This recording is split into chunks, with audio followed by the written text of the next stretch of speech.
Cette semaine, nos skippers ont fait leur entrée dans le redoutable poteau noir. Mais pourquoi est-il aussi méchant ? Parce que... Non, allez, je vais essayer de vous donner une meilleure explication. En fait, dans cette zone de convergence intertropicale, comme disent les pros, les météos des deux hémisphères se rencontrent. Les vents du nord qui descendent croisent les vents du sud qui remontent. Et ça donne quelque chose de bizarre, très instable et très imprévisible. Mais je vais laisser Violette vous l'expliquer mieux que moi. C'est un endroit en fait où il y a comme une sorte de barrage de nuages sur des milles et des milles, ça traverse la moitié de l'Atlantique.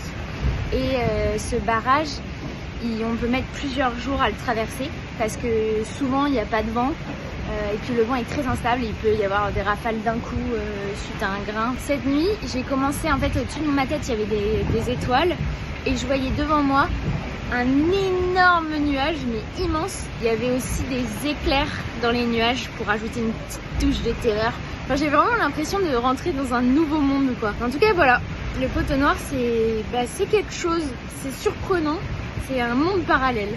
Un monde parallèle qui ressemble un peu à l'enfer, visiblement, pour Antoine Cornic. Je pense qu'on peut redéfinir l'enfer.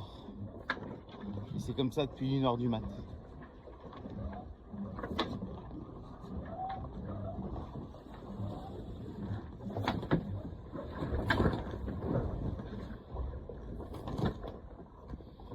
Je deviens dingue. Et tout à coup, c'est le déluge. Et ouais, c'est ça le poteau noir. Il peut se mettre à pleuvoir n'importe quand.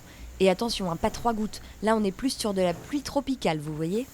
Entrer dans le poteau noir aujourd'hui. Ça fait peur un peu quand même. Et c'est reparti pour un tour. On dérive comme on peut dans la molle et dans la pluie, là, sous la pluie. Bienvenue dans le poteau noir. Là, je suis en mode spéléo, on dirait, mais c'est un peu ça peut-être. Faut baisser la tête, on est dans le poteau noir. Donc voilà, des grains, beaucoup de pluie. Là, il a plu pendant, 2 heures sans discontinuer des cordes. L'avantage, c'est que j'ai pu profiter de prendre une petite douche. Et ça faisait du bien parce qu'il fait vraiment chaud là depuis quelques jours dehors et dans le bateau. Donc voilà, là, il fait un peu plus frais depuis qu'il a plu et ça fait pas de mal. Celui qui s'en fiche, mais alors totalement de la météo, là, c'est Johan Richaume. Il vient de piquer le record du nombre de milles parcourus sur 24 heures à Nicolas Luneven.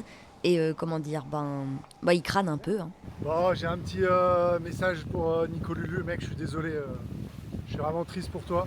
Mais je t'ai piqué ton record du monde, mec, 551 000. Allez, la revanche dans le sud. Ciao, ciao. Oui, ok, mais pour prendre sa revanche, il faut déjà y arriver dans le sud. Et donc, sortir du poteau noir, hein Nicolas ? Bon, Johan Richaume.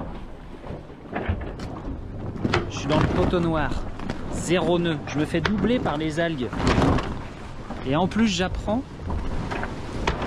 que tu viens de me piquer mon record qui a tenu que une semaine, quoi. Voilà, 8 jours. Record de distance parcours en 24 heures. T'arrêtes de tout le temps faire comme moi, mais c'est pas possible. Hein ? J'ai fait du Figaro, t'as été obligé de te mettre à faire du Figaro. J'ai gagné le Figaro, t'as été obligé de te mettre à gagner le Figaro. Je l'ai gagné une deuxième fois, du coup t'as été obligé de le gagner une deuxième fois aussi. Arrête de tout le temps faire comme moi. Je bats le record de distance de 24 heures, il faut que tu me le prennes une semaine après. Fous-moi la paix. Allez Yo-Yo, je suis hyper content pour toi. Bravo, mérité, j'ai vu tes moyennes cette nuit, effectivement. Ça envoyait sévère. Bon les gars, détendez-vous parce que j'ai l'impression qu'il a pas fini d'être battu ce record. Cette année, les bateaux vont à une vitesse incroyable. Et depuis qu'on se parle, 6 bateaux ont explosé le nouveau record. 6 ! Mais bon, revenons à nos moutons. En soi, cette zone du poteau noir, elle n'est pas vraiment dangereuse, elle est surtout pénible pour les skippers qui peuvent se retrouver englués dans une zone sans vent, tout à coup pleine de vent, pas de pluie, de la pluie et une chaleur qui peut monter jusqu'à 35 degrés. Il fait une chaleur là-dedans, là. Sous la véranda, là, il fait plus 8000.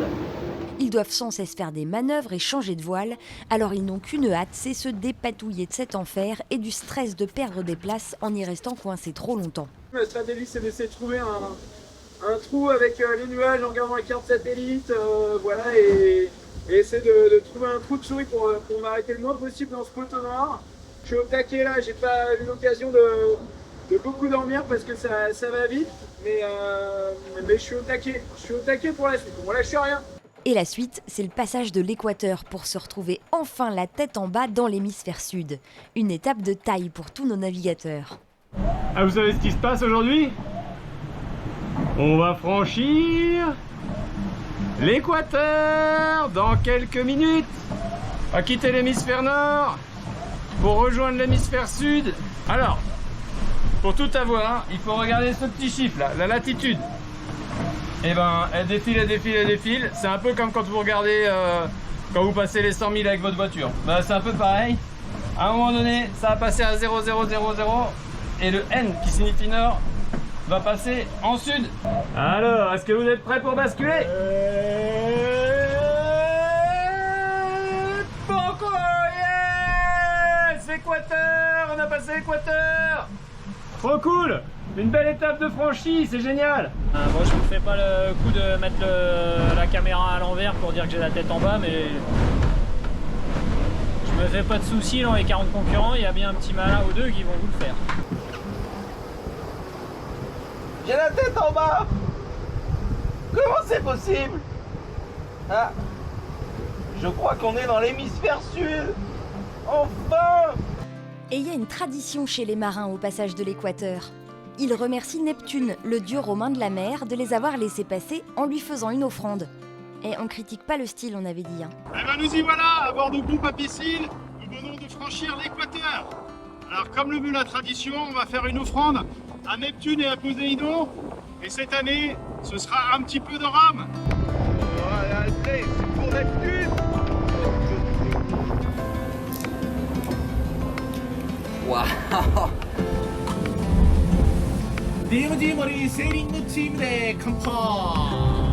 On va faire ça comme il faut.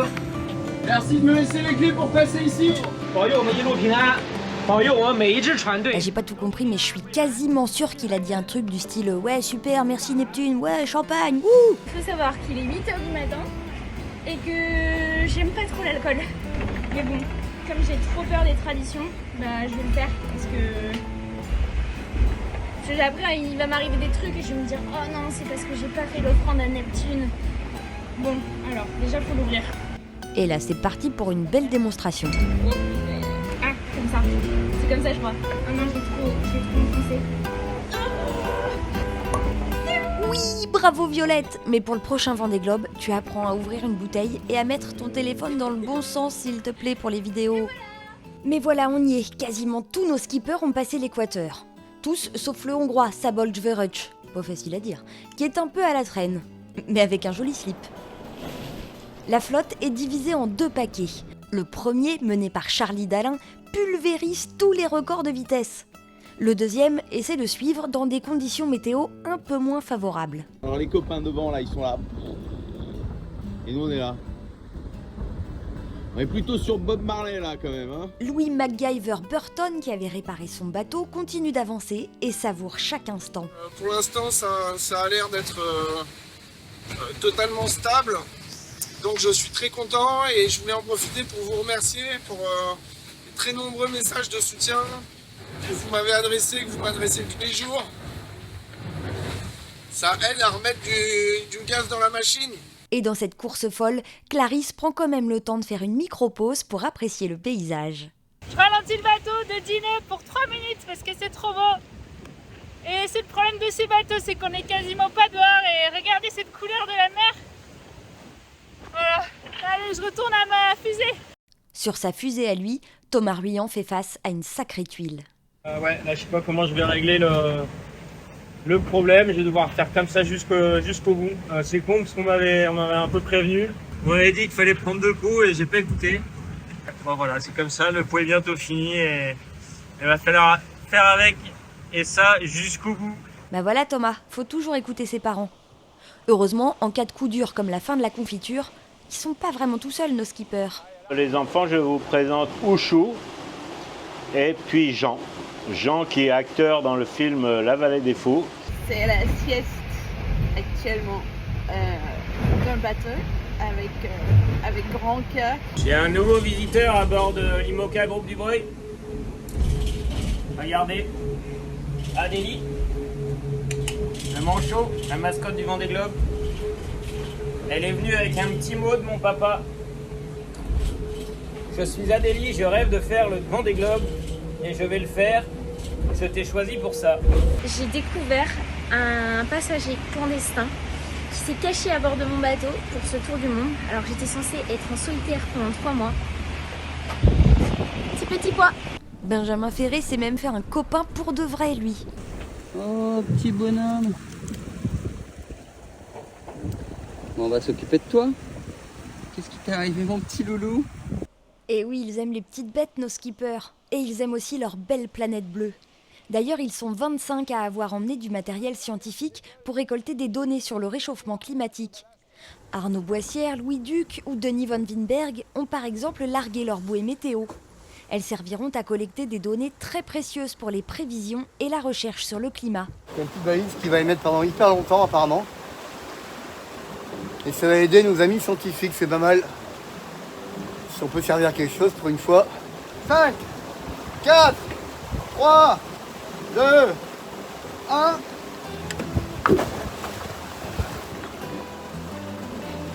Je reviens dans 2 mois quoi. C'est ça, à peu près quoi. Donc comme dirait Armstrong, pas le chanteur, celui qui est allé sur la Lune. C'est un petit pas pour l'homme, mais c'est peut-être un grand pas pour l'humanité aussi. Voilà, ça permet de mieux comprendre les choses et ça fait jamais de tort dans les périodes qu'on connaît. Tous filent maintenant à toute berzingue en direction du sud vers la prochaine étape, le franchissement du premier des 3 caps, le cap de Bonne-Espérance. Mais ça, je vous en parlerai la semaine prochaine dans un nouvel hebdo du Petit Vendée Globe. Allez, salut les matelots!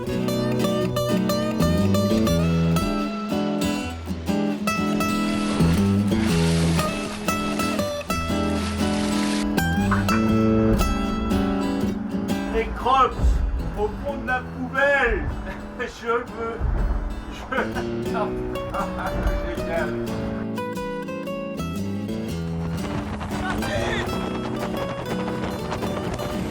C'est plus une bande de dauphins qui chassent, je vais vous montrer ça trop.